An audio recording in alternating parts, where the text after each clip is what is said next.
حضرت ابو بکر صدیق کا زمانہ تھا تو ایک شخص ملک کے شام کا رہنے والا، بڑا قرضہ چڑھ گیا اس پہ، تو وہ حضرت ابو بکر صدیق کے پاس آیا، کہنے لگا آپ امیر بھی ہیں اور امیر بھی ہیں، دونوں باتیں، ایک امیر یہ ہے کہ مسلمانوں کے سربراہ ہیں، اور دوسرا اللہ نے آپ کو مال و دولت بھی عطا فرمایا ہے، تو میرے اوپر قرضہ چڑھ گیا ہے تو مہربانی فرمائے۔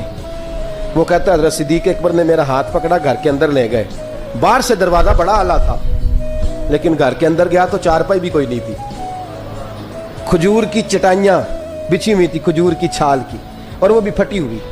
فرماتے ہیں سیدنا صدیق اکبر نے بٹھا لیا مجھے اور مجھے کہنے لگے یار تجھے ایک عجیب بات نہ بتاؤں؟ تو بتائیے۔ فرمانے لگے 3 دن ہو گئے میں نے اناج کا دانہ بھی نہیں کھایا، کھجور کے اوپر گزارا کر لیتا ہوں، میں آج کل حالات میرے ٹھیک نہیں ہیں۔ لگا جی پھر میں کیا کروں؟ تو آپ فرمانے لگے تو عثمان غنی کے پاس جا۔ کس کے پاس؟ شخص کہنے لگا جی مجھے تو بہت سارے پیسے چاہیے۔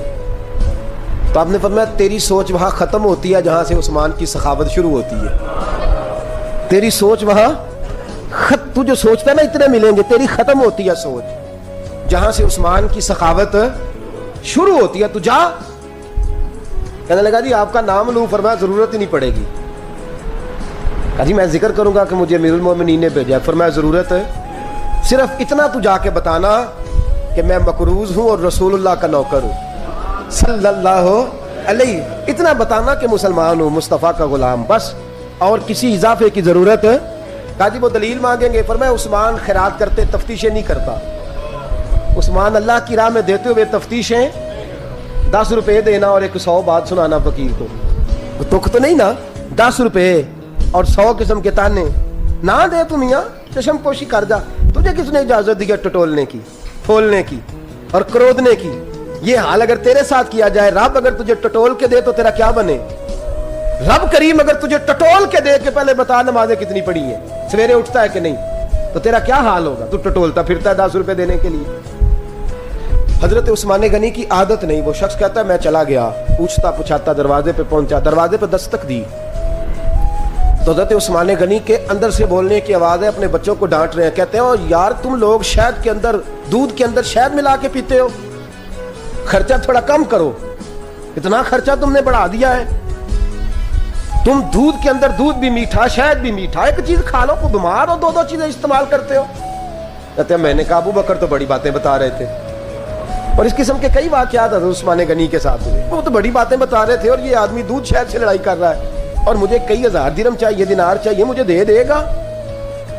فرماتے ہیں اب وہ ڈانٹ کے باہر آئے، میں دروازے پہ تھا، آتے ہی کہنے لگے میں آیا نا تو جب میں نے السلام علیکم کہا تو وہ سمجھ گئے میں مسلمان ہوں۔ کہتے ہیں وعلیکم کہا تو پہلا جملہ انہوں نے جو بولا وہ ان کے بڑے پن کا مظاہرہ تھا۔ کہنے لگے بچوں کو ایک بات سمجھانی تھی، آنے میں مجھے 1.5-2 منٹ لگ گئے، تو دروازے پہ کھڑا رہا، مجھے معاف کر دینا۔ بڑے لوگوں کی بڑی باتیں، بڑے لوگوں کی بڑی باتیں، اتنا بڑا قد ہے اتنا بڑا اخلاق ہے۔ کہنے لگے تجھے ایک بات بچوں سے کرنے لگ گیا تھا، تجھے انتظار کرنا پڑا، ذرا درگزر کرنا۔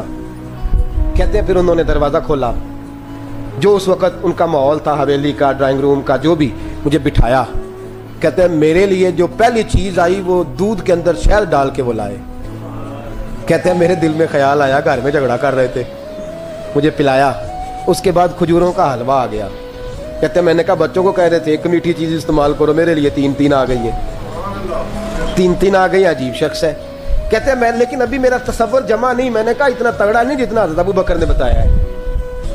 کہتے ہیں کھلا پلا کے نا پھر پوچھنے لگے کیسے آئے ہو، کیسے آئے ہو؟ تو کہتے ہیں میں نے کہا کہ جناب میں مجبور ہوں، آج بہت سارے لوگ ہیں نا جن کے پاس کسی کی بات سننے کا ٹائم ہی نہیں، کہتے ہیں موٹی موٹی بات کریں، آخری۔ حضرت عثمان غنی پوری کھلا پلا کے کہنے لگے کیسے آنا ہوا؟ کہتے ہیں میں نے کہا جی میں مسلمان ہوں، ملک کے شام کے مضافات کے ایک گاؤں کا رہنے والا ہوں، کچھ کاروباری مشکلات آئیں تو میں مقروض ہو گیا، میرے اوپر قرضہ ہے، مجھے کچھ پیسوں کی حاجت ہے۔ فرمانے لگے میں نے کچھ پیسے کہا، انہوں نے ایک آواز دی تو ان کا غلام آیا، ایک اونٹ کے اوپر لدا ہوا سامان لے کے۔ کس کے اوپر؟ اونٹ کے اوپر۔ کہتا ہے مجھے 3000 اشرفیوں کی ضرورت تھی، میں نے بتایا نہیں 3000 چاہیے۔ اونٹ آیا تو حضرت عثمان غنی کہنے لگے اس اونٹ پر